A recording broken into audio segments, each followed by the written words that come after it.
So hello and welcome to the Turkey update. At this point I'd only had 3 days rain in the first 6 months and it wasn't looking good.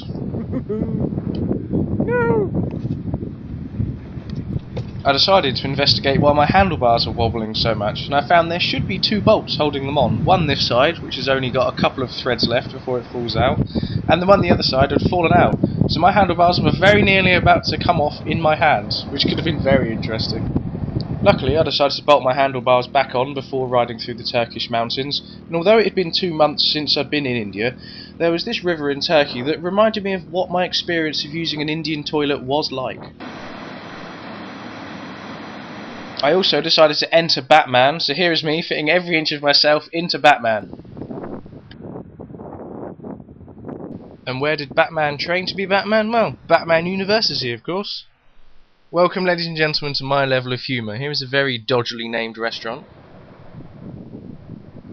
And also, I want to get a visa to Kebabistan. Sounds awesome.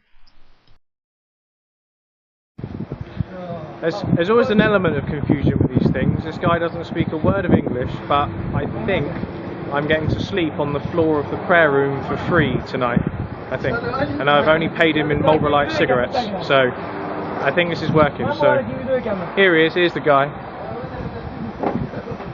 Hi. There's his mate, so yeah, I think I've got somewhere free to stay.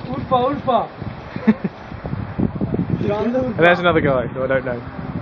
Cool. See how this goes. Now, I did get to sleep on the prayer room floor for free as promised. However, there were people praying in it all through the night, which isn't a real problem to me, but it did seem a bit strange. Just some white guy sleeping in the corner of the prayer room while everybody was praying. And poor little 90 was going slower and slower. I've decided to investigate the air filter.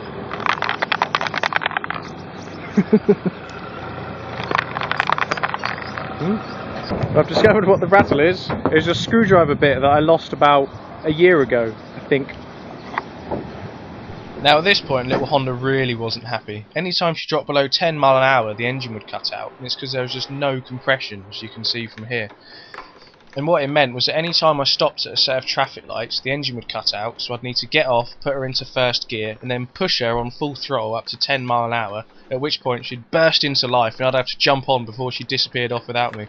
Much to the amusement of everybody who was around me at the time.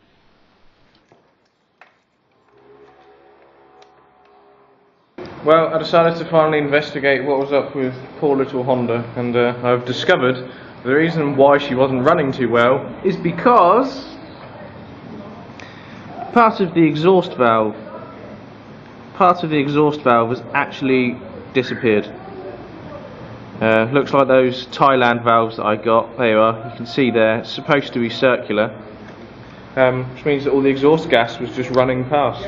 So but yeah, she still ran for the last 1,000 miles or so. She's been not running right, and I've been screaming the shit out of her, and she's just been running. So yeah, I have to apologise to her. I'll run her on some premium fuel now, I think.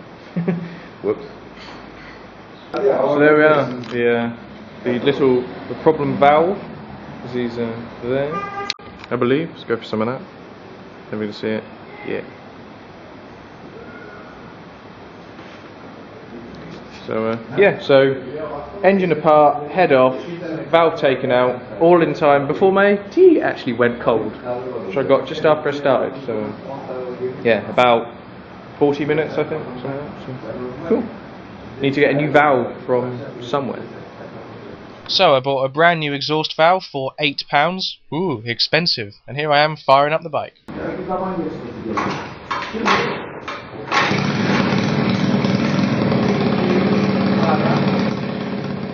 Also, those of you who have been paying attention to my updates will remember my wheel was like this about 4,000 miles ago. Then it did this, which was much worse. But then I investigated it and it was like that.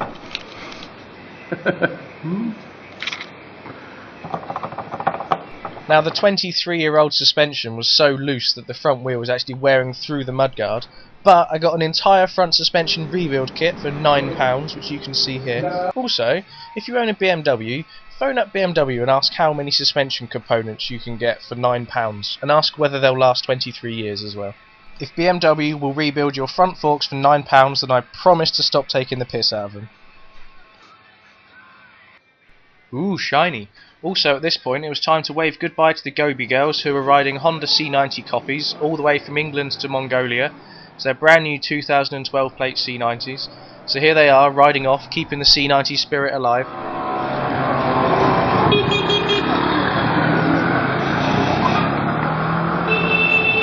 Also, another flashback for those of you that paid attention. If you remember Angelica and Mike, who I rode with in Iran. Yes, okay. So, was it 1,500 miles through Iran, then about 1,500 miles going through Turkey. Look who I bumped into again. So, wait. So yes, Angelica and Mike on the DRs from Iran and now Turkey. So all of these different people were all conversing at the Istanbul Motorbike Club. It's run by two people. One of them is Mehmet, don't ask about the picture, and the other one is Adi, who's here. And Adi was talking me through all of his old motorcycle pictures, and here's one of him from back in the 80s where he used to do touring. And also here's a photo of Angelica riding through the Sahara Desert back in the 90s, so it is a small world. And now back to wildlife on one cylinder. Here we have the lesser spotted damaged BMW with its scratched aluminium boxes and its wing mirrors that have been attached with wire. You will notice that also there will be spotlights which have been held on with wire as well. This is a very rare species of large BMW that actually goes off-road and gets damaged. And I think it's awesome. This is what all big bikes should do, not just fanning around on tarmac. You buy an adventure bike, adventure on it. Back to highbrow comedy. Here's me with semen on my face. And good luck asking for directions to this shop. So there we are, that was the Turkey update. Not a lot happened in Turkey, but then again, as you're going to be getting closer to the UK and to Europe, things are going to get a bit samey and whatnot. But it was a good way for me to start to acclimatise to coming back. And now I'm back, as I say. I don't have a job, I don't have a house. So yeah, trying to get things back in order, which is why the Europe update won't come until next week. So yeah, I hope you've enjoyed it, and yeah, the rest will be coming. So cheers!